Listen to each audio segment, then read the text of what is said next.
नमस्कार। लर्निंग मंत्रा के दैनिक मंथन कार्यक्रम में आपका स्वागत है। मैं हूं आपके साथ विवेक मिश्र। हमारा आज का विषय है विधानसभा सत्र बुलाने में राज्यपाल की संवैधानिक भूमिका। हाल ही में केरल के राज्यपाल ने राज्य के मंत्रिमंडल द्वारा केंद्रीय सरकार के कृषि कानूनों पर चर्चा करने के लिए विधानसभा का विशेष सत्र आहूत किए जाने की मांग को खारिज कर दिया है। यहां सदन को आहूत करने से आशय विधानसभा के सभी सदस्यों को मिलने के लिए बुलाने की प्रक्रिया से है।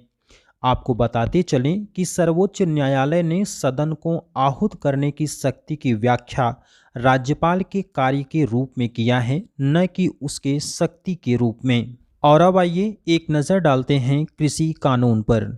हाल ही में संसद द्वारा किसानों के लिए 3 नए कानून बनाए गए।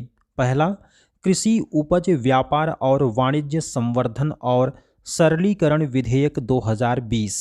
इसमें सरकार का कहना है कि वह किसान की उपज को बेचने के लिए उपलब्ध विकल्प को बढ़ाना चाहती है।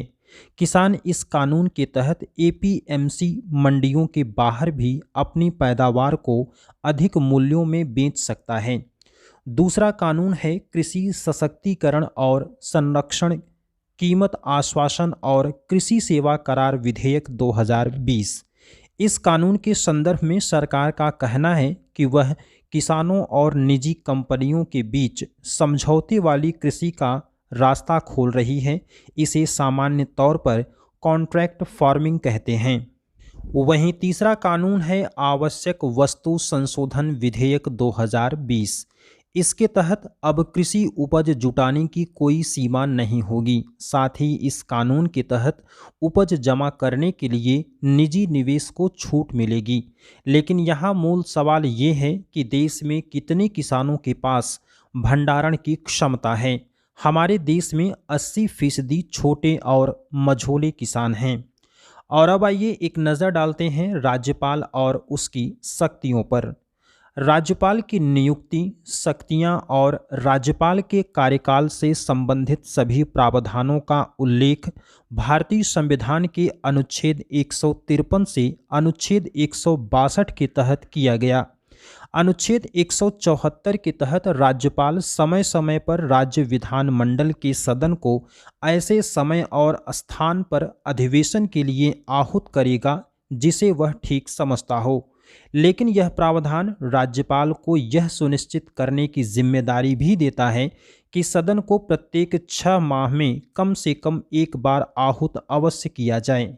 जब राज्यपाल अनुच्छेद 174 के तहत सदन को आहूत करता है तो वह उसकी अपनी इच्छा अनुसार नहीं करेगा, बल्कि मंत्रिमंडल के सहायता और सलाह पर करेगा। यहाँ राज्यपाल और उसकी शक्तियों से संबंधित कुछ अपवादों का जिक्र करना बेहद आवश्यक है। जब राज्यपाल को ऐसा प्रतीत हो कि मुख्यमंत्री के पास सरकार चलाने के लिए आवश्यक सीटों का बहुमत नहीं है और विधानसभा सदस्यों द्वारा मुख्यमंत्री के खिलाफ अविश्वास प्रस्ताव पेश कर दिया जाए, तब राज्यपाल अपने विवेक के आधार पर सदन को आहूत करने का निर्णय ले सकता है। लेकिन राज्यपाल के इस निर्णय को न्यायालय में चुनौती दी जा सकती है। और अब आइए देखते हैं कि केरल के मामले में क्या हो सकता है। यदि केरल की सरकार सदन का विशेष सत्र बुलाए जाने की अपनी मांग पर अड़ी रहती है तो सदन को आहूत करने से राज्यपाल कानूनी रूप से मना नहीं कर सकता, क्योंकि सदन को आहूत करने के संदर्भ में राज्यपाल के पास सीमित शक्तियां होती हैं। वहीं दूसरी तरफ अगर राज्यपाल द्वारा बार बार सदन को आहूत करने से मना किया जाता है तो इस निर्णय को न्यायालय में चुनौती दी जा सकती है। तो ये था हमारा आज का दैनिक मंथन कार्यक्रम। हमारा ये प्रयास आपको कैसा लगा हमको ज़रूर बताएं। वीडियो को लाइक करें, दोस्तों के साथ शेयर करें, चैनल को सब्सक्राइब करें और ऐसे ही तमाम जानकारियों के लिए देखते रहिए लर्निंग मंत्रा का ऑनलाइन पाठशाला।